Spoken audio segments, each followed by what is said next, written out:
পরম করুণাময় ও অসীম দয়ালু আল্লাহ তাআলার নামে। সূরা আল মায়েদা।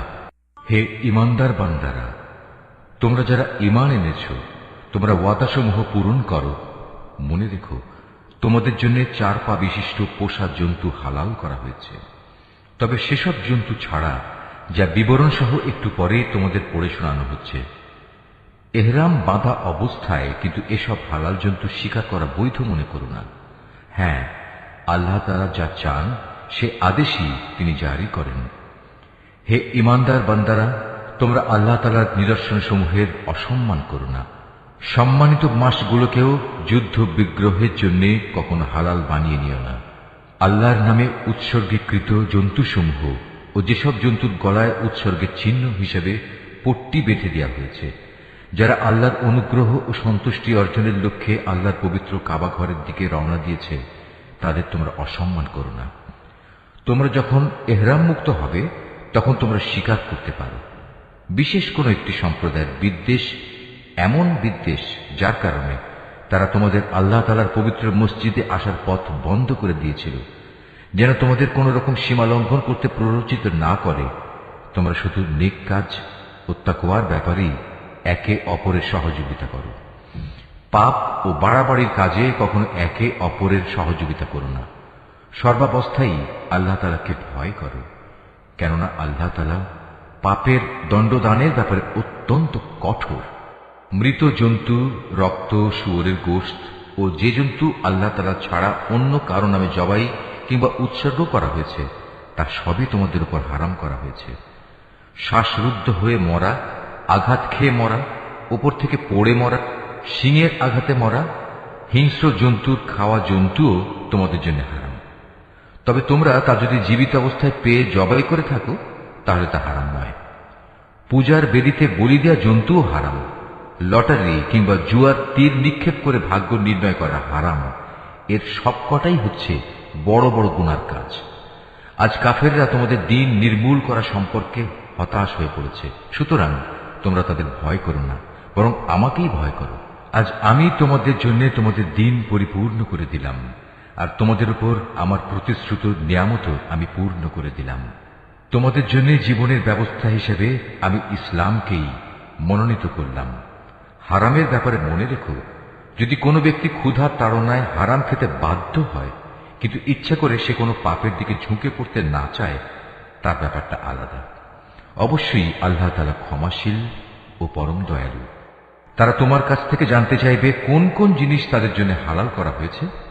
তুমি তাদের বলো, সব ধরনের পাকসাক বস্তুই তোমাদের জন্য হালাল করা হয়েছে, এবং সেসব শিকারী জন্তু ও পাখির ধরে আনা জন্তু ও পাখিও তোমরা খাও, যাদের তোমরা শিকার করার নিয়ম শিক্ষা দিয়েছ, যেভাবে আল্লাহ তাআলা তোমাদের শিক্ষা দিয়েছিলেন। তবে এর উপর অবশ্যই আল্লাহ তাআলার নাম নেবে। তোমরা আল্লাহ তাআলাকে ভয় করো, আল্লাহ তাআলা দ্রুত হিসাব গ্রহণকারী। আজ তোমাদের জন্য যাবতীয় পাক জিনিস হালাল করা হলো।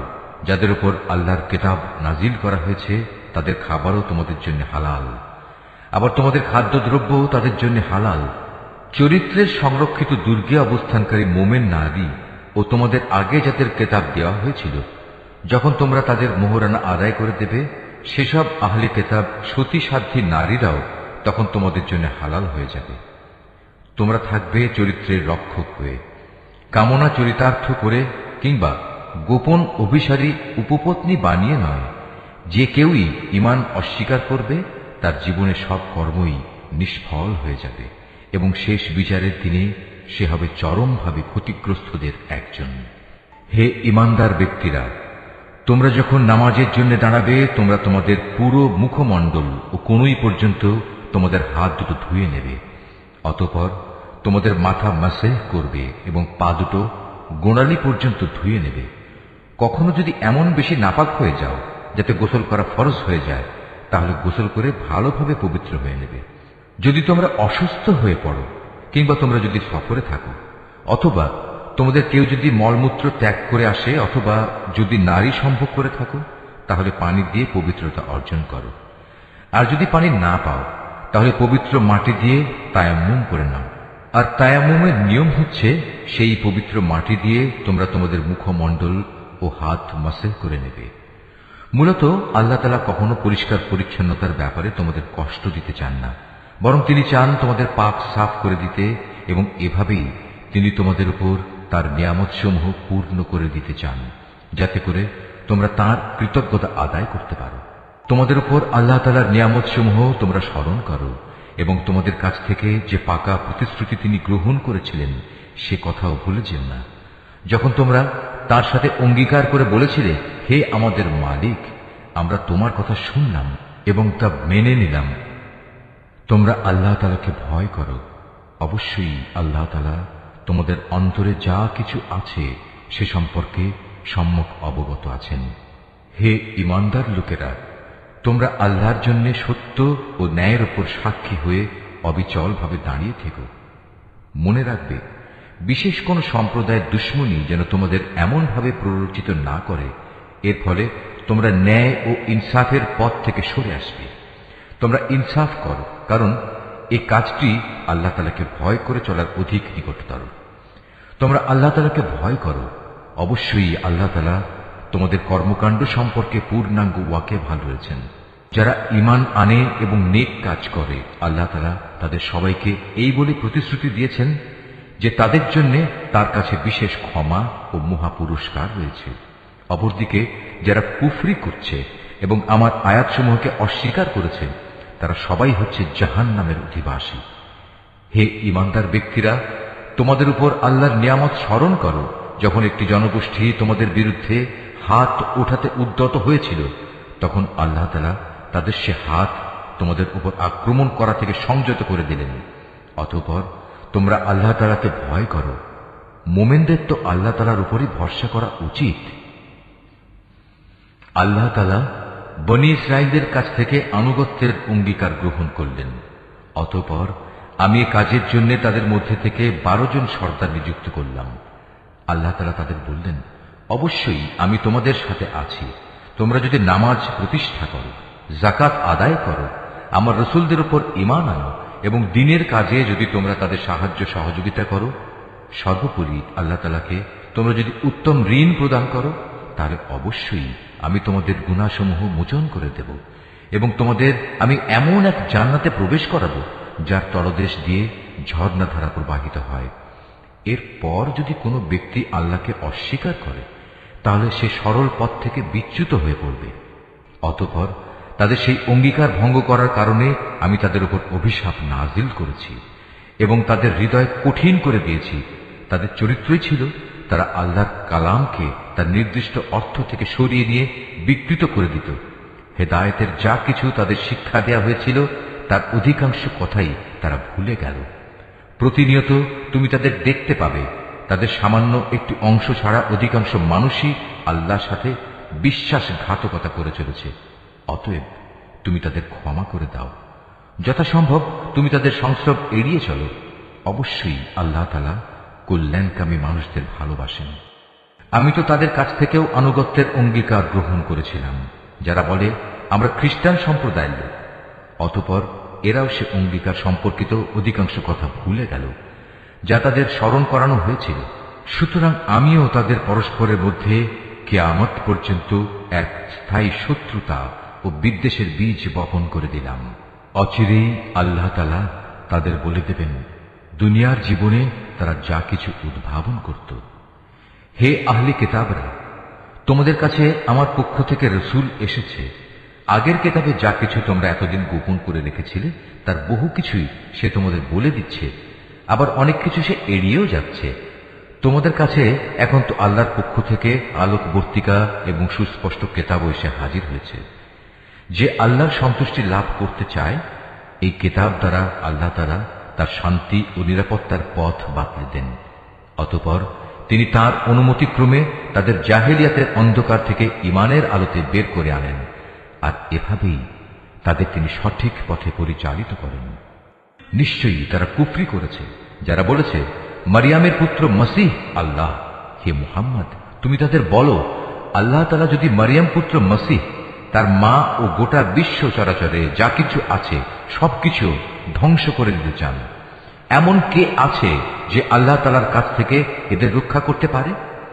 এই আকাশমালা ভূমণ্ডল ও এর মধ্যবর্তী স্থানে যা কিছু আছে তার সার্বভৌমত্ব এককভাবে আল্লাহ তাআলার জন্যই নির্দিষ্ট। তিনি যা ইচ্ছা তাই সৃষ্টি করেন। আল্লাহ তাআলা সকল বিষয়ের উপর একক ক্ষমতাবান। ইহুদি ও খ্রিস্টানরা বলে, আমরা আল্লাহর সন্তান এবং তার প্রিয় পাত্র। তাদের বলো, তাহলে তিনি কেন তোমাদের গুনাহের জন্য তোমাদের দণ্ড প্রদান করবেন? মূলত তোমরা সবাই হচ্ছ আল্লাহ সৃষ্টি করা কতিপয় মানুষ। আল্লাহ তাআলা তার বান্দাদের যাকে ইচ্ছা ক্ষমা করে দেন, আবার যাকে ইচ্ছা তাকে তিনি শাস্তি প্রদান করেন। আসমান সমূহ ও জমিনের মধ্যবর্তী সব কিছুর একক মালিকানা আল্লাহ তাআলার জন্যই নির্দিষ্ট। সব কিছুকে তার দিকেই ফিরে যেতে হবে। হে আহলে কিতাবরা, রসুলদের আগমন ধারার উপরেই আমার পক্ষ থেকে তোমাদের কাছে একজন রসুল এসেছে। সে তোমাদের জন্য আমার কথাগুলো সুস্পষ্টভাবে বর্ণনা করছে, যাতে করে তোমরা বিচারের কাঠগড়ায় দাঁড়িয়ে একথা বলতে না পারো যে, কই আমাদের কাছে জান্নাতের সুসংবাদ বহনকারী ও জাহান্নামের সতর্ককারী হিসেবে কেউ তো আগমন করেনি। আজ সত্যি সত্যি তোমাদের কাছে সুসংবাদবাহী ও সতর্ককারী একজন রসুল এসে গেছে। বস্তুত আল্লাহ তাআলা সর্ববিষয়ে শক্তিমান। স্মরণ করো, যখন মূসা তার জাতিকে বলেছিল, হে আমার সম্প্রদায়ের লোকেরা, আল্লাহ তাআলা তোমাদের উপর যে নিয়ামত নাজিল করেছেন তা তোমরা স্মরণ করো। যখন তিনি তোমাদের মাঝে বহু নবী পয়দা করেছেন, তিনি তোমাদের এ জমিনের শাসনকর্তা বানিয়েছেন। এছাড়াও তিনি তোমাদের এমন সব নিয়ামত দান করেছেন যা এ বিশ্ব জগতে এর আগে তিনি আর কাউকে দান করেননি। হে আমার জাতি, আল্লাহ তাআলা তোমাদের জন্য যে পবিত্র ভূখণ্ড লিখে রেখেছেন, তোমরা তাতে প্রবেশ করো এবং এ অগ্রাভিযানে কখনো পশ্চাৎ অপসরণ করো না। তারপরেও তোমরা যদি ফিরে আসো তাহলে ভীষণ ক্ষতিগ্রস্ত হবে। তারা বলল, হে মূসা, আমরা কিভাবে সেই জনপদে প্রবেশ করব? সেখানে তো এক দুর্দণ্ড প্রতাপশালী সম্প্রদায় রয়েছে। তারা সেখান থেকে বেরিয়ে না এলে আমরা কিছুতেই সেখানে প্রবেশ করব না। তারা সেখান থেকে বেরিয়ে এলে আমরা অবশ্যই প্রবেশ করব। যারা আল্লাহ তাআলাকে ভয় করছিল তাদের এমন দুজন লোক, যাদের উপর আল্লাহ তাআলা অনুগ্রহ করেছিলেন, এগিয়ে এসে বলল, তোমরা সদর দরজা দিয়েই তাদের জনপদে প্রবেশ করো, আর একবার সেখানে প্রবেশ করলেই তোমরা বিজয়ী হবে। তোমরা যদি সত্যিকার অর্থে মুমিন হও তাহলে আল্লাহর উপরই ভরসা করো। তারা আরো বলল, হে মূসা, সেই শক্তিশালী লোকেরা যতক্ষণ পর্যন্ত সেখানে থাকবে ততক্ষণ আমরা কোনো অবস্থায় সেখানে প্রবেশ করব না। তুমি বরং যাও, তুমিও তোমার মালিক উভয় মিলে যুদ্ধ করো, আমরা এখানে বসে রইলাম। তাদের কথা শুনে মূসা বলল, হে আমার মালিক, তুমি তো জানো আমার নিজের এবং আমার ভাই ছাড়া আর কারো ওপর আমার আধিপত্য চলে না। অতএব আমাদের মাঝে ও এই নাফরমান লোকদের মাঝে তুমি মীমাংসা করে দাও। আল্লাহ তাআলা বললেন, হ্যাঁ, তাই হবে। আগামী 40 বছর পর্যন্ত সে জনপদ তাদের জন্য নিষিদ্ধ করে দেয়া হল। এ সময়ে তারা উদ্ভ্রান্ত হয়ে পৃথিবীতে এদিক সেদিক ঘুরে বেড়াবে। সুতরাং তুমি এই নাফরমান লোকদের উপর কখনো দুঃখ করো না। হে মুহাম্মদ, তুমি এদের কাছে আদমের 2 পুত্রের গল্পটি যথাযথভাবে শুনিয়ে দাও। গল্পটি ছিল, যখন তারা দুজনই আল্লাহর নামে কোরবানি পেশ করল, তখন তাদের মধ্যে একজনের কাছ থেকে কোরবানি কবুল করা হলো, আরেকজনের কাছ থেকে তা কবুল করা হলো না। যার কোরবানি কবুল করা হয়নি সে বলল, আমি অবশ্যই তোমাকে হত্যা করব। যার কোরবানি কবুল করা হলো সে বলল, আল্লাহ তাআলা তো শুধু পরেজগার লোকদের কাছ থেকে কোরবানি কবুল করেন। হিংসার বশবর্তী হয়ে তুমি যদি আজ আমাকে হত্যা করার জন্য আমার দিকে তোমার হাত বাড়াও, তাহলে আমি কিন্তু তোমাকে হত্যা করার জন্য তোমার প্রতি আমার হাত বাড়িয়ে দেব না। কেননা আমি সৃষ্টিকুলের মালিককে ভয় করি। আমি বরং চাইব তুমি আমার গুনাহ ও তোমার গুনাহের বোঝা একাই তোমার মাথার উপর উঠিয়ে নাও এবং এভাবেই তুমি জাহান্নামের অধিবাসী হয়ে পড়ো। মূলত এ হচ্ছে জালেমদের যথার্থ কর্মফল।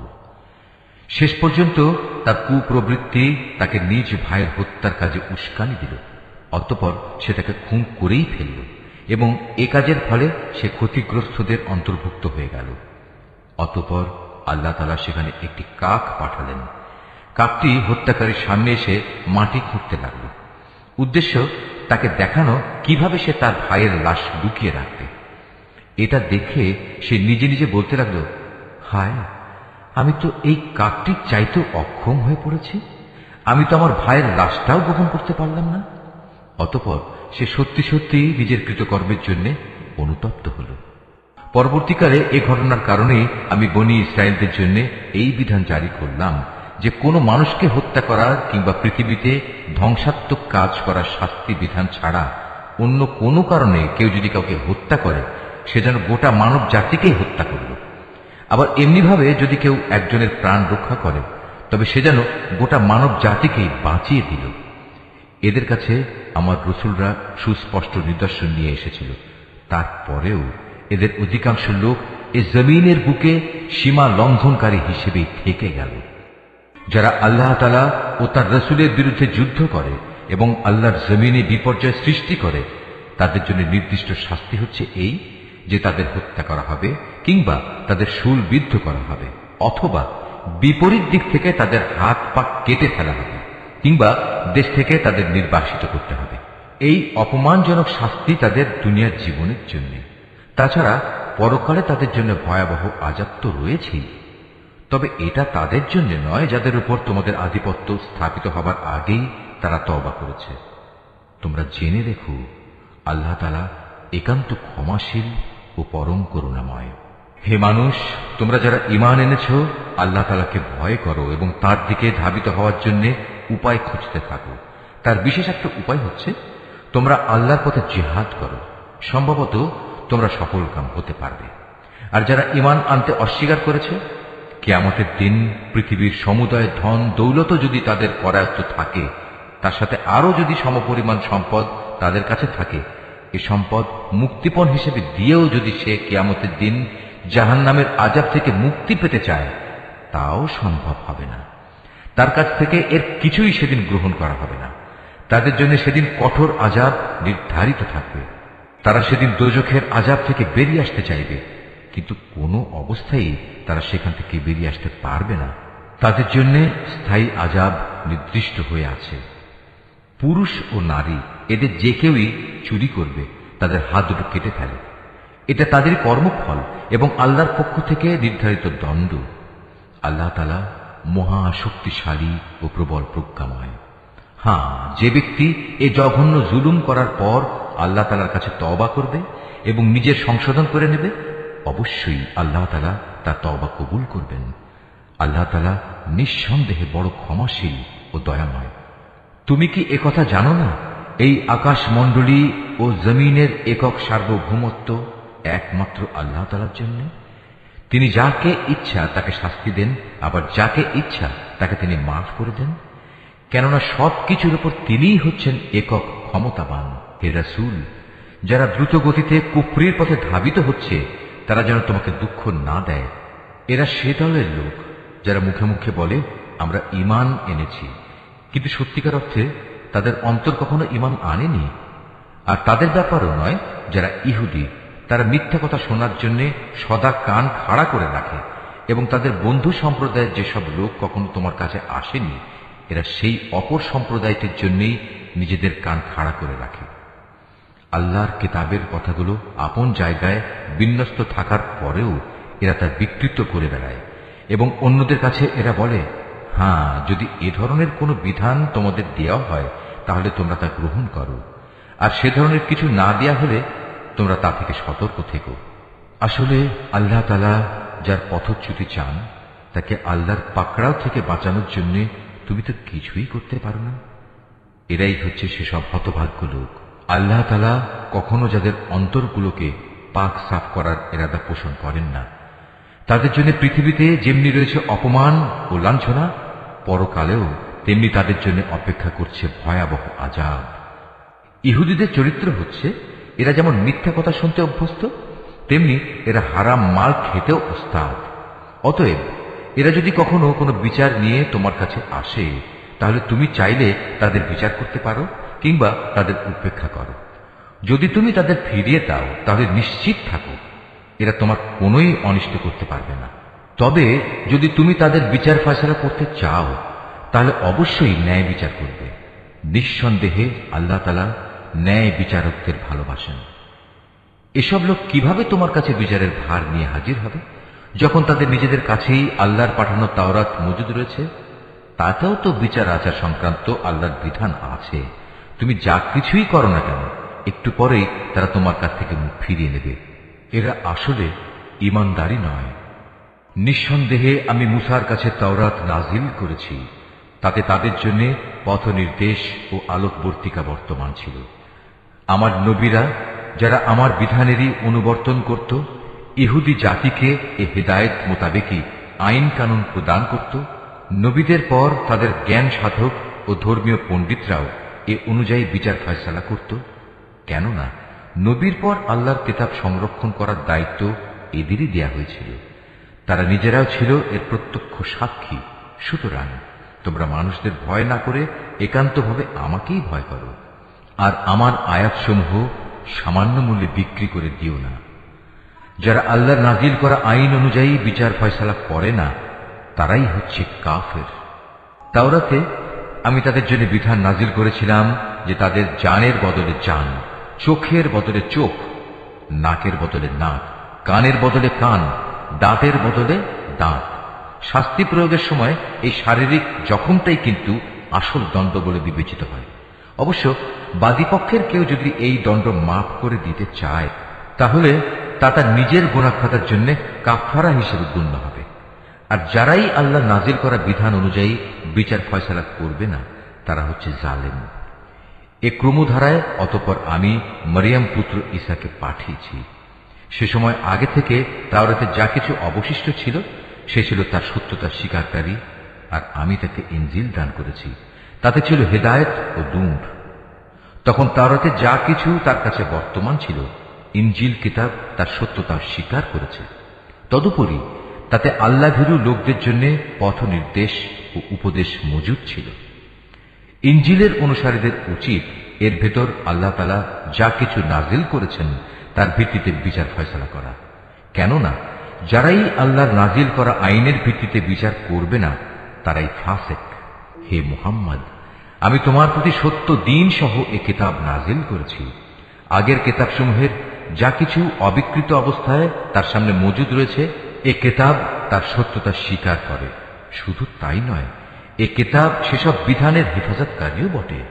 সুতরাং আল্লাহ তাআলা যেসব বিধি বিধান নাজিল করেছেন তার ভিত্তিতেই তুমি বিচার ফয়সালা করো। আর এ বিচারের সময় তোমার নিজের কাছে যা সত্য দিন এসেছে তা থেকে সরে গিয়ে তাদের খেয়াল খুশির অনুসরণ করো না। আমি তোমাদের প্রতিটি সম্প্রদায়ের জন্য শরীয়ত ও কর্মপন্থা নির্ধারণ করে দিয়েছি।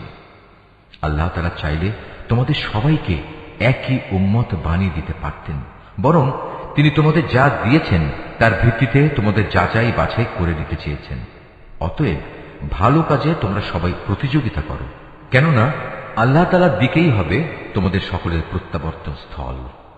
এখানে তোমরা যেসব বিষয় নিয়ে মতভেদ করতে, অতঃপর তিনি অবশ্যই তা তোমাদের স্পষ্ট করে বলে দেবেন। অতএব হে মুহাম্মদ, তোমার উপর আল্লাহ তাআলা যে আইন কানুন নাজিল করেছেন, তুমি তারই ভিত্তিতে এদের মাঝে বিচার ফয়সালা করো এবং কখনো তাদের খেয়াল খুশির অনুসরণ করো না, এবং তাদের ষড়যন্ত্র থেকে সতর্ক থেকো। যা কিছু আল্লাহ তাআলা তোমার উপর নাজিল করেছেন তার কোনো কোনো বিষয়ে যেন তারা কখনো তোমাকে ফিতনায় না ফেলতে পারে। অতঃপর তোমার ফয়সালায় যদি এরা মুখ ফিরিয়ে নেয়, তাহলে জেনে রেখো আল্লাহ তাআলা তাদের নিজেদেরই কোনো গুনাহের জন্য তাদের কোন রকম মুসিবতে ফেলতে চান। কেননা মানুষের মাঝে অধিকাংশই হচ্ছে অবাধ্য।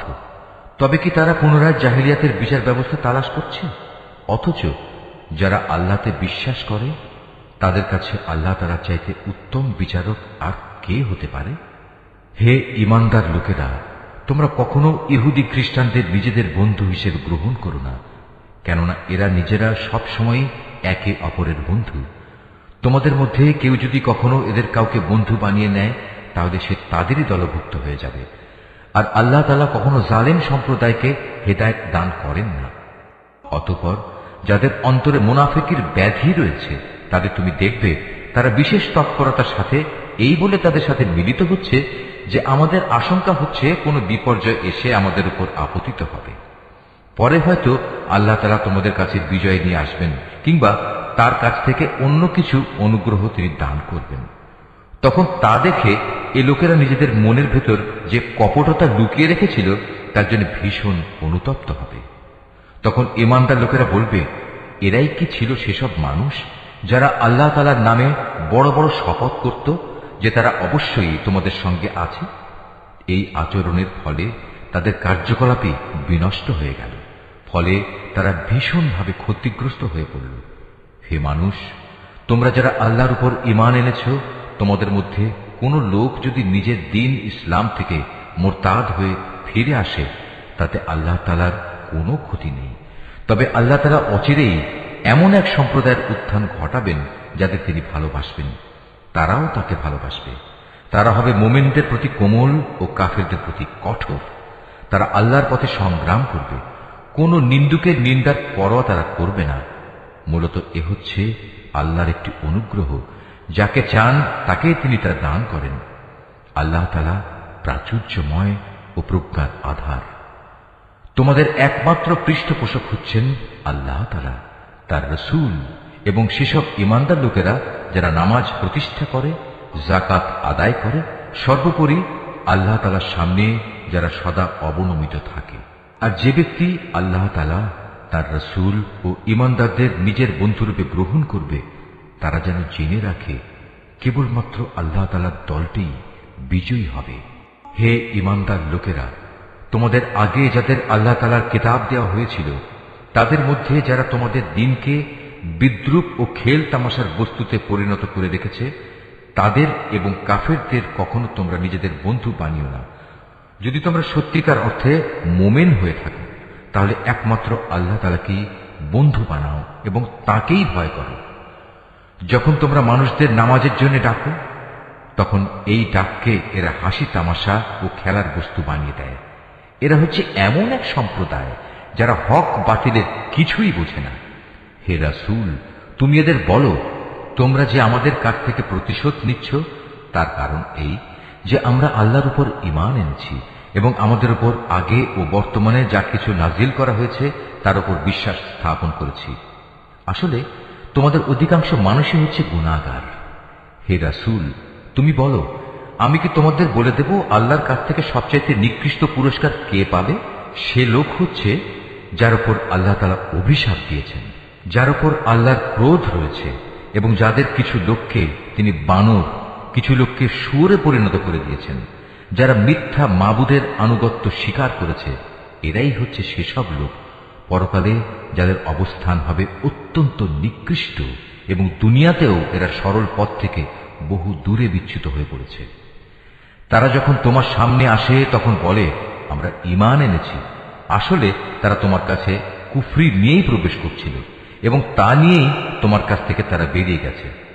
তারা মনের ভেতর যা কিছু লুকিয়ে রাখছিল, আল্লাহ সে ব্যাপারে পূর্ণ ওয়াকিবহাল রয়েছেন। তাদের অনেককেই তুমি দেখতে পাবে গুনাহ করা, আল্লাহর সাথে বিদ্রোহ ও হারাম মাল ভোগ করার কাজে এরা একে অপরের সাথে প্রতিযোগিতা করে চলেছে। এরা যা কিছু করে মূলত তা বড়ই নিকৃষ্ট কাজ। কত ভালো হতো এদের ধর্মীয় নেতা ও পণ্ডিত ব্যক্তিরা যদি এদের এসব পাপের কথা ও হারাম মাল ভোগ করা থেকে বিরত রাখত, কারণ এরা যা কিছু সংগ্রহ করছে তা বড়ই জঘন্য। ইহুদিরা বলে, আল্লাহর দানের হাত পা বাঁধা পড়ে গেছে। আসলে তাদের নিজেদের হাতই বাঁধা পড়ে গেছে। আর তারা যা কিছু বলেছে সে কারণে তাদের উপর আল্লাহ তাআলার অভিশাপ নাজিল করা হয়েছে। আল্লাহর তো দুনিয়া আখিরাতের উভয় হাতই মুক্ত। যেভাবে তিনি চান সেভাবেই তিনি দান করেন। প্রকৃত ঘটনা হচ্ছে, তোমার মালিকের পক্ষ থেকে যা কিছু তোমার উপর নাজিল করা হয়েছে তা তাদের অনেকেরই সীমা লঙ্ঘন ও কুফরি বাড়িয়ে দিয়েছে। এই আচরণের ফলে আমি তাদের মাঝে কিয়ামত পর্যন্ত একটা শত্রুতা ও পরস্পর বিদ্বেষ সঞ্চার করে দিয়েছি। যখনই তারা যুদ্ধের আগুন জ্বালিয়ে দিতে চেয়েছে, আল্লাহ তাআলা তখনই তা নিভিয়ে দিয়েছেন। তারা বারবার এ জমিনে বিপর্যয় সৃষ্টির প্রয়াস পেয়েছে। আসলে আল্লাহ তাআলা বিপর্যয় সৃষ্টিকারীদের মোটেই ভালোবাসেন না। যদি আহলে কিতাবরা ঈমান আনত এবং আল্লাহকে ভয় করত, তবে অবশ্যই আমি তাদের গুনাহ খাতা মুছে দিতাম এবং তাদের আমি নিয়ামতে পরিপূর্ণ জান্নাতে প্রবেশ করাতাম। যদি তারা তাওরাত ও ইনজিল তথা তার বিধান প্রতিষ্ঠা করত, আর যা তাদের উপর তাদের মালিকের কাছ থেকে নাজিল করা হয়েছে তার উপর প্রতিষ্ঠিত থাকত, তাহলে তারা রিজিক পেত তাদের মাথার উপরের আসমান থেকে ও তাদের পায়ের নিচের জমিন থেকে। তাদের মধ্যে অবশ্য একদল ন্যায় ও মধ্যপন্থী লোক রয়েছে, তবে তাদের অধিকাংশই হচ্ছে এমন যাদের কর্মফল খুবই নিকৃষ্ট। হে রাসূল, যা কিছু তোমার উপর নাজিল করা হয়েছে তা তুমি অন্যের কাছে পৌঁছে দাও। যদি তুমি তা না করো তাহলে তুমি তো মানুষদের কাছে তার বার্তা পৌঁছে দিলে না। আল্লাহ তাআলা তোমাকে মানুষের অনিষ্ট থেকে বাঁচিয়ে রাখবেন। নিশ্চয়ই আল্লাহ তাআলা কখনো কোনো অবাধ্য জাতিকে পথ প্রদর্শন করেন না। তুমি তাদের বলো, হে আহলে কিতাবরা, যতক্ষণ পর্যন্ত তোমরা তাওরাত, ইনজিল ও তোমাদের প্রতি তোমাদের মালিকের পক্ষ থেকে যা নাজিল করা হয়েছে তা প্রতিষ্ঠিত না করবে, ততক্ষণ পর্যন্ত মনে করতে হবে তোমরা কোনো কিছুর উপরই প্রতিষ্ঠিত নেই। তোমার মালিকের কাছ থেকে যা কিছু তোমার প্রতি নাজিল করা হয়েছে তা তাদের অনেকেরই সীমা লঙ্ঘন ও কুফরি বাড়িয়ে দেবে। সুতরাং তুমি এই কাফের সম্প্রদায়ের জন্য মোটেই আফসোস করো না। নিশ্চয়ই ইহুদি, সাবেই, খ্রিস্টান যে কেউই এক আল্লাহ তাআলা ও শেষ বিচার দিনের উপর ঈমান আনবে এবং সৎকর্ম করবে, তাদের কোনো ভয় নেই। পরকালেও তাদের কোনো দুশ্চিন্তাগ্রস্ত হতে হবে না। বনী ইসরাইলের কাছ থেকে আমি আনুগত্যের অঙ্গীকার আদায় করে নিয়েছিলাম এবং সে মোতাবেক আমি তাদের কাছে রসুলদের প্রেরণ করেছিলাম। কিন্তু যখনই কোন রসুল তাদের কাছে এমন কোন বিধান নিয়ে হাজির হয়েছে যা তাদের পছন্দসই ছিল না, তখনই তারা এই রসুলদের একদলকে মিথ্যাবাদী বলেছে, আরেক দলকে তারা হত্যা করেছে। তারা ধরে নিয়েছিল এত কিছু করা সত্ত্বেও তাদের উপর কোনো বিপর্যয় আসবে না, তাই তারা সত্য গ্রহণ করার ব্যাপারে অন্ধ ও বধির হয়ে থাকল। তারপরেও আল্লাহ তাআলা তাদের প্রতি ক্ষমা পরবশ হলেন। তাদের অনেকেই আবার অন্ধ ও বধির হয়ে গেল। তারা যা কিছু করেছে আল্লাহ তাআলা তা পর্যবেক্ষণ করছেন। নিশ্চয়ই তারা কাফের হয়ে গেছে যারা একথা বলেছে আল্লাহ হচ্ছেন মারিয়ামের পুত্র মসীহ, অথচ মসীহ নিজেই একথা বলেছে যে, হে বনী ইসরাইল, তোমরা এক আল্লাহর ইবাদত করো, যিনি আমারও মালিক, তোমাদেরও মালিক। মূলত যে কেউই আল্লাহর সাথে শরীক করবে, আল্লাহ তাআলা তার উপর জান্নাত হারাম করে দেবেন, আর তার স্থায়ী ঠিকানা হবে জাহান্নাম। এই জালেমদের সেদিন কোনো সাহায্যকারী থাকবে না। তারাও কুফরি করেছে যারা বলেছে তিনজনের মধ্যে তৃতীয় জন হচ্ছেন আল্লাহ, অথচ এক আল্লাহ তাআলা ছাড়া আর কোনো ইলাহ নেই। তারা যদি এখনো তাদের এসব অলীক কথাবার্তা থেকে ফিরে না আসে, তবে তাদের মাঝে যারা একথা বলে কুফরি করেছে তাদের অবশ্যই কঠিন যন্ত্রণাদায়ক আযাবে পেয়ে যাবে। তারা কি আল্লাহর কাছে তওবা করবে না? কখনো কি তারা তার কাছে ক্ষমা প্রার্থনা করবে না?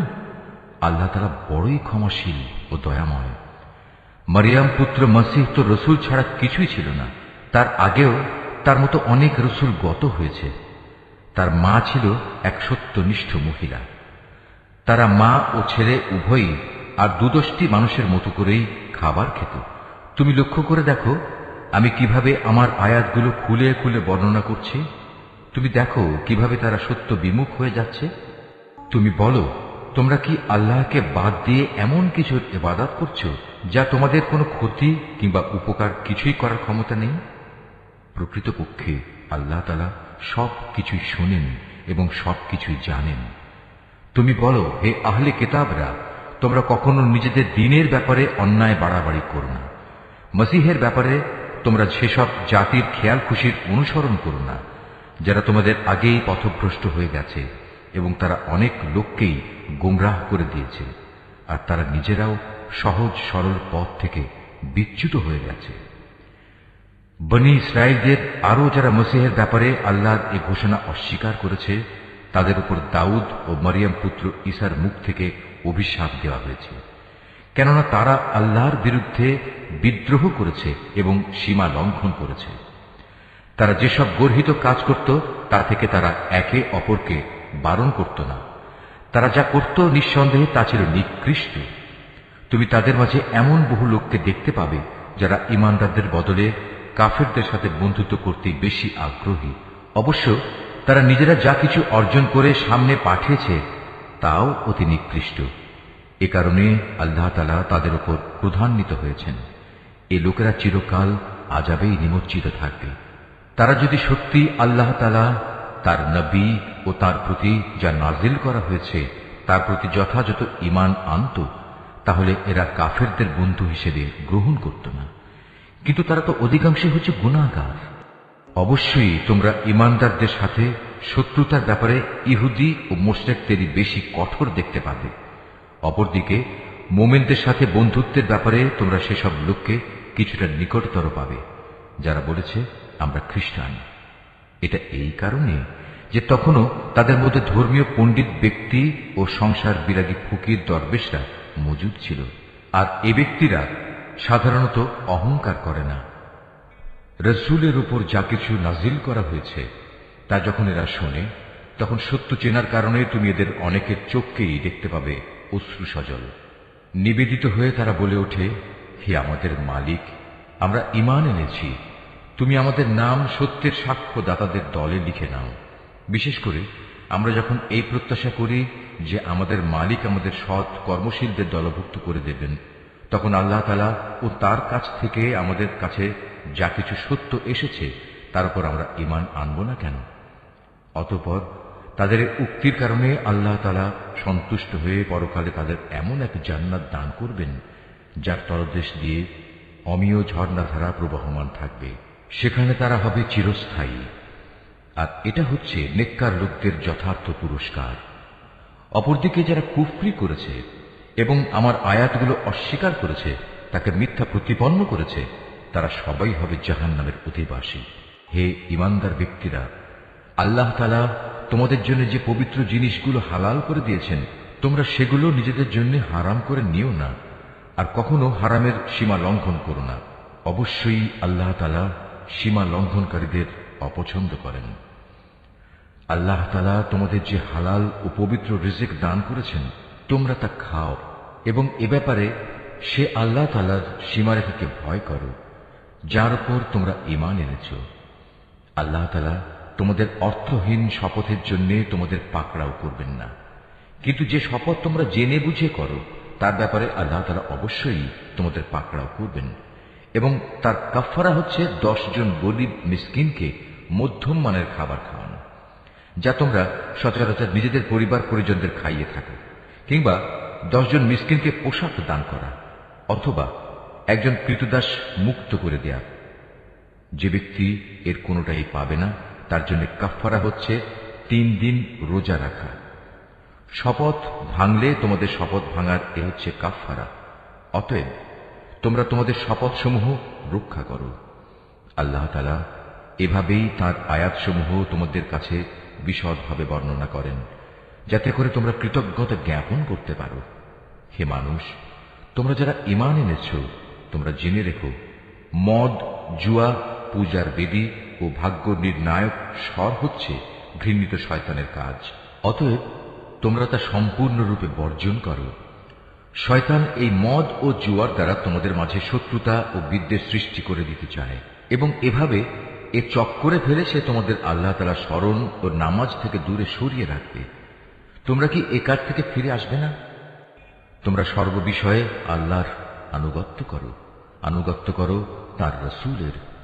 মদ ও জুয়ার ব্যাপারে সতর্ক থেকো।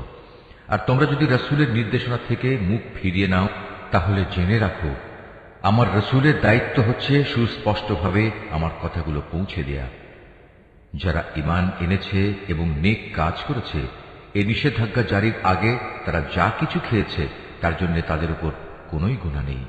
হ্যাঁ, ভবিষ্যতে যদি তারা সাবধান থাকে, আল্লাহর উপর ঈমান আনে এবং নেক আমল করে, অতঃপর আল্লাহ তাআলার নিষেধ থেকে তারা সতর্ক থাকে, একইভাবে যতক্ষণ পর্যন্ত তারা ঈমান আনবে ও নেক আমল করবে, সর্বদা আল্লাহকে ভয় করবে ও সততার নীতি অবলম্বন করতে থাকবে, আল্লাহ তাআলা অবশ্যই তাদের ক্ষমা করে দেবেন, কেননা আল্লাহ তাআলা সৎ কর্মশীল মানুষদের ভালোবাসেন।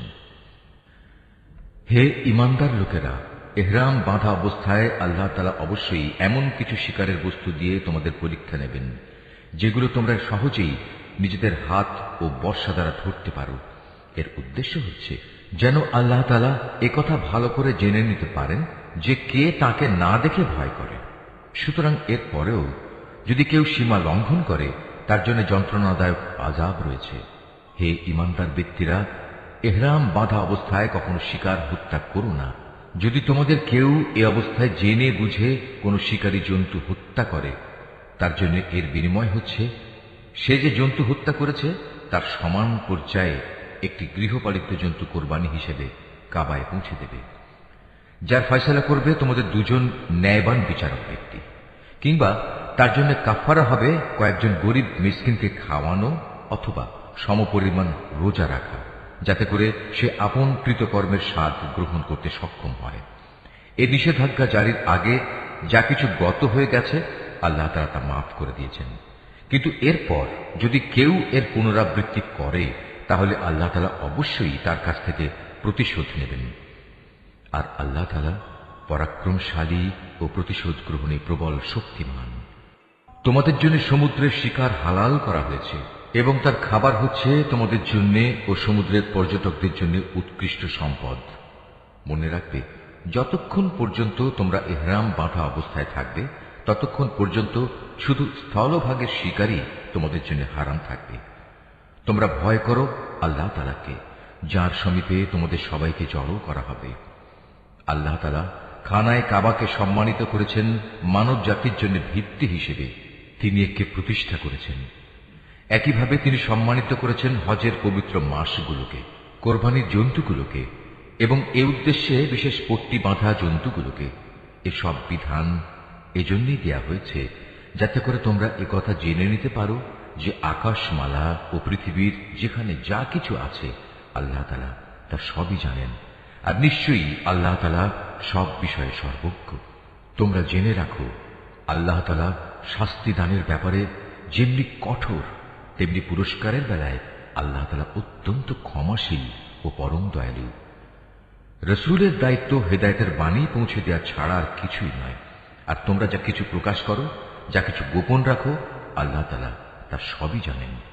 হে রাসূল, তুমি বলো, পাক এবং নাপাক জিনিস কখনো সমান হতে পারে না। নাপাক জিনিসের প্রাচুর্য যতই তোমাকে চমৎকৃত করুক না কেন। অতএব হে জ্ঞানবান মানুষেরা, তোমরা আল্লাহকে ভয় করো। আশা করা যায় তোমরা সফলকাম হতে পারবে। হে ঈমানদার লোকেরা, আল্লাহর নবীর কাছে এমন সব বিষয় নিয়ে প্রশ্ন করো না যার জবাব প্রকাশ করা হলে তাতে তোমাদেরই কষ্ট হবে। অবশ্য কোরআন নাজিল হওয়ার মুহূর্তে যদি তোমরা সে প্রশ্ন করো তাহলে তা তোমাদের কাছে প্রকাশ করা হবে। এই বিধান জারির আগে যা কিছু হয়ে গেছে তা আল্লাহ তাআলা তোমাদের মাফ করে দিয়েছেন, কেননা আল্লাহ তাআলা পরম ক্ষমাশীল ও ধৈর্যশীল। তোমাদের আগেও কিছু সম্প্রদায় তাদের নবীকে এ ধরনের প্রশ্ন করত, কিন্তু এর পরক্ষণেই তারা তা অমান্য করতে শুরু করল। দেবতার উদ্দেশ্যে প্রেরিত কান ছেঁচড়া বহিরা, দেবতার নামে উৎসর্গীকৃত সায়েবা, দেবতার উদ্দেশ্যে ছেড়ে দেয়া নর ও মাদি বাচ্চা প্রসবকারী ওয়াসিলা ও দেবতার উদ্দেশ্যে ছেড়ে দেয়া 10 বাচ্চা প্রসবকারিণী উশরি হাম, এর কোনোটাই কিন্তু আল্লাহ তাআলা নির্দিষ্ট করে দেননি। বরং কাফেররাই এসব কুসংস্কার দিয়ে আল্লাহর উপর মিথ্যা আরোপ করে। আর এদের অধিকাংশ লোক তো সত্য মিথ্যার তফাৎটুকু উপলব্ধি করে না। যখন এদের বলা হয় আল্লাহ তাআলা যা কিছু নাজিল করেছেন তোমরা সেদিকে এসো, এসো তাঁর রসূলের দিকে, তখন তারা বলে, আমরা আমাদের বাপ দাদাদের যে বিধানের উপর পেয়েছি তাই আমাদের জন্য যথেষ্ট। যদিও তাদের বাপ দাদারা সত্য মিথ্যা সম্পর্কে কিছুই জানত না এবং তারা হেদায়েত প্রাপ্তও ছিল না। হে ঈমানদার লোকেরা, তোমাদের নিজেদের দায়িত্ব তোমাদের নিজেদের ওপর। অন্য কোনো ব্যক্তি যদি গোমরা হয়ে গিয়ে থাকে তাহলে সে পথভ্রষ্ট ব্যক্তি তোমাদের কোনো ক্ষতি সাধন করতে পারবে না, যতক্ষণ পর্যন্ত তোমরা নিজেরা সঠিক পথের উপর চলতে থাকবে। তোমাদের সবাইকে আল্লাহর দিকেই ফিরে যেতে হবে। অতঃপর আল্লাহ তাআলা তোমাদের সেদিন বলে দেবেন তোমরা কে কি করেছিলে। হে ঈমানদার ব্যক্তিরা, তোমাদের কারো যখন মৃত্যুর সময় এসে উপনীত হয়, ওসিয়ত করার এই মুহূর্তে তোমরা তোমাদের মধ্যে থেকে 2 ন্যায়পরায়ণ মানুষকে সাক্ষী বানিয়ে রাখবে। আর যদি তোমরা প্রবাসে থাকো এবং এ সময় যদি তোমাদের উপর মৃত্যুর বিপদ এসে পড়ে, তখন বাইরের লোকদের মধ্যে থেকে 2 ব্যক্তিকে সাক্ষী বানিয়ে নেবে। পরে যদি এ ব্যাপারে তোমাদের কোনো সন্দেহ দেখা দেয় তাহলে সাক্ষী 2জনকে নামাজের পর আটকে রাখবে। অতঃপর তারা আল্লাহর নামে কসম করে বলবে, আমরা কোনো স্বার্থের খাতিরে এ সাক্ষ্য বিক্রি করব না। এর কোনো পক্ষ আমাদের ঘনিষ্ঠ আত্মীয় হলেও নয়। আমরা আল্লাহর জন্য এ সাক্ষ্য গোপন করব না। আমরা যদি তেমন কিছু করি তাহলে আমরা গুনাহগারদের দলে শামিল হয়ে যাব। পরে যদি একথা প্রকাশ পায় এ বাইরের দুজন সাক্ষী অপরাধে লিপ্ত ছিল, তাহলে আগে যাদের স্বার্থহানি ঘটেছিল তাদের মধ্যে থেকে দুজন সাক্ষী তাদের স্থলাভিষিক্ত হবে। তারা এসে আল্লাহর নামে শপথ করে বলবে, আমাদের সাক্ষ্য অবশ্যই তাদের সাক্ষ্য অপেক্ষা বেশি সত্যভিত্তিক হবে। আমরা সাক্ষ্যের ব্যাপারে সীমা লঙ্ঘন করিনি। আমরা যদি তেমনটি করি তাহলে আমরা জালেমদের দলভুক্ত হয়ে পড়ব। এ পদ্ধতিতে মানুষদের ঠিক মতো সাক্ষ্য দানের অধিকতর সম্ভাবনা আছে। অথবা তারা অন্ততপক্ষে এ ভয় করবে যে তাদের কসম করার পর আবার অন্য কোনো কসম দ্বারা তা বাতিল করে দেয়া হবে। তোমরা আল্লাহ তাআলাকে ভয় করো এবং রসুলের কথা শোনো। আল্লাহ তাআলা কখনো পাপী লোকদের সৎপথে পরিচালিত করেন না। যেদিন আল্লাহ তাআলা সকল রসুলকে একত্রিত করে জিজ্ঞাসা করবেন, তোমাদের দাওয়াতের প্রতি মানুষদের পক্ষ থেকে কিভাবে সাড়া দেওয়া হয়েছিল, তারা বলবে, আমরা তো তার কিছুই জানি না। যাবতীয় অদৃশ্য বিষয় তুমিই পরিজ্ঞাত। স্মরণ করো যখন আল্লাহ তাআলা বলবেন, হে মারিয়াম পুত্র ঈসা, আমার সেই নিয়ামতের কথা স্মরণ করো যা আমি তোমাকে ও তোমার মাকে দান করেছিলাম। যখন আমি পবিত্র আত্মা দিয়ে তোমাকে সাহায্য করেছিলাম, তুমি মানুষের সাথে যেমনি দোলনায় থাকতে কথা বলতে, তেমনি বলতে পরিণত বয়সেও। আমি যখন তোমাকে কিতাব, জ্ঞান, বিজ্ঞান, তাওরাত ও ইনজিল দান করেছিলাম, তখন তুমি আমারই হুকুমে কাঁচা মাটি দিয়ে পাখি সদৃশ্য আকৃতি বানাতে, অতঃপর তাতে ফুঁ দিতে, আর আমার আদেশক্রমে তা পাখি হয়ে যেত। আমারই হুকুমে তুমি জন্মান্ধ ও কুষ্ঠ রোগীকে নিরাময় করে দিতে। আমারই আদেশে তুমি মৃতদেহ থেকে জীবন বের করে আনতে। পরে যখন তুমি তাদের কাছে নবুয়তের এসব নিদর্শন নিয়ে পৌঁছলে, তখন তাদের মধ্যে যারা তোমাকে অস্বীকার করেছিল তারা বলল, এই নিদর্শনগুলো জাদু ছাড়া আর কিছুই নয়। তখন আমি তোমার কোন অনিষ্ট সাধন থেকে বনী ইসরাইলদের নিবৃত্ত করে রেখেছিলাম। আরো স্মরণ করো যখন আমি হাওয়ারীদের অন্তরে এ প্রেরণা দিয়েছিলাম যে তোমরা আমার প্রতি ও আমার রসুলের প্রতি ঈমান আনো। তারা বলল, হে মালিক, আমরা তোমার উপর ঈমান আনলাম। তুমি এ কথা সাক্ষ্য থেকো যে আমরা তোমার অনুগত ছিলাম। অতঃপর যখন এই হাওয়ারীদের দল বলল, হে মারিয়াম পুত্র ঈসা, তোমার মালিক কি আসমান থেকে খাবার সজ্জিত একটি টেবিল আমাদের জন্য পাঠাতে পারেন না? ঈসা জবাব দিল, সত্যি যদি তোমরা মোমেন হয়ে থাকো তাহলে কোনো অহেতুক দাবি পেশ করার ব্যাপারে তোমরা আল্লাহ তাআলাকে ভয় করো। তারা বলল, আমরা শুধু এটুকুই চাই যে আল্লাহর পাঠানো সেই টেবিল থেকে কিছু খাবার খেতে। এতে আমাদের মন পরিতৃপ্ত হয়ে যাবে। তাছাড়া এতে করে আমরা এও জানতে পারব তুমি আমাদের কাছে সঠিক কথা বলেছ। আমরা নিজেরা এই সত্যের পক্ষে সাক্ষী হয়ে থাকতে চাই। মারিয়াম পুত্র ঈসা আল্লাহর দরবারে বলল, হে আল্লাহ, হে আমাদের মালিক, তুমি আমাদের জন্য আসমান থেকে খাবার সজ্জিত একটি টেবিল পাঠাও। এ হবে আমাদের জন্য, আমাদের পূর্ববর্তী ও আমাদের পরবর্তীদের জন্য তোমার কাছ থেকে পাঠানো একটি আনন্দ উৎসব। সর্বোপরি এটা হবে তোমার কুদরতের নিদর্শন। তুমি আমাদের রিজিক দাও, কেননা তুমি হচ্ছ উত্তম রিজিক দাতা। আল্লাহ তাআলা বললেন, হ্যাঁ, আমি তোমাদের কাছে তা অচিরেই পাঠাচ্ছি। তবে এর পরেও যদি তোমাদের কেউ আমার ক্ষমতা অস্বীকার করে, তাহলে তাকে আমি এমন কঠিন শাস্তি দেব যা আমি সৃষ্টিকুলের কাউকেই আর দেব না। যখন আল্লাহ তাআলা বলবেন, হে মারিয়াম পুত্র ঈসা, তুমি কি কখনো তোমার লোকদের একথা বলেছিলে যে তোমরা আল্লাহকে বাদ দিয়ে আমাকে ও আমার মাকে ইলাহ বানিয়ে নাও? এ কথার উত্তরে সে বলবে, হে আল্লাহ, সমগ্র পবিত্রতা তোমার জন্য। এমন কোনো কথা আমার পক্ষে শোভা পেত না যে কথা বলার আমার কোনো অধিকারই ছিল না। যদি আমি তাদের এমন কোনো কথা বলতামই, তাহলে তুমি তো অবশ্যই তা জানতে। নিশ্চয়ই তুমি তা জানো আমার মনে যা কিছু আছে, কিন্তু আমি তো জানি না তোমার মনে কি আছে। যাবতীয় গোপন বিষয় অবশ্যই তুমি সম্যক জ্ঞাত আছো। তুমি আমাকে যা কিছু বলতে হুকুম করেছ, আমি তো তাদের তাছাড়া অন্য কিছুই বলিনি। আর সে কথা ছিল, তোমরা শুধু আল্লাহ তাআলার ইবাদত করো, যিনি আমার মালিক, তোমাদেরও মালিক।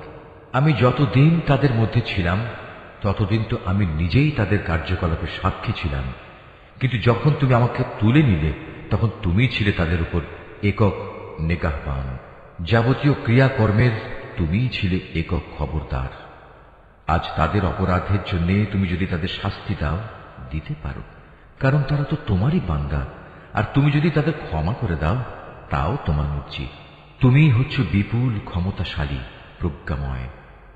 আল্লাহ তাআলা বলবেন, হ্যাঁ, এ হচ্ছে সেদিন যেদিন সত্যাশ্রয়ী ব্যক্তিরা তাদের সততার জন্য প্রচুর কল্যাণ লাভ করবে। আর সে কল্যাণ হচ্ছে তাদের জন্য এমন সুরম্য জান্নাতের ব্যবস্থা করে রাখা হয়েছে, যার তলদেশ দিয়ে অমীয় ঝর্ণাধারা প্রবাহিত থাকবে। সেখানে তারা চিরদিন থাকবে। আল্লাহ তাআলা তাদের উপর সন্তুষ্ট থাকবেন এবং তারাও আল্লাহর উপর সন্তুষ্ট থাকবে। বস্তুত এ হচ্ছে এক মহা সাফল্য। আকাশমালা ও জমিন এবং এর মধ্যবর্তী সমগ্র সৃষ্টি লোকের বাদশাহিত আল্লাহর জন্যেই, এবং তিনি সবকিছুর উপর শক্তিমান।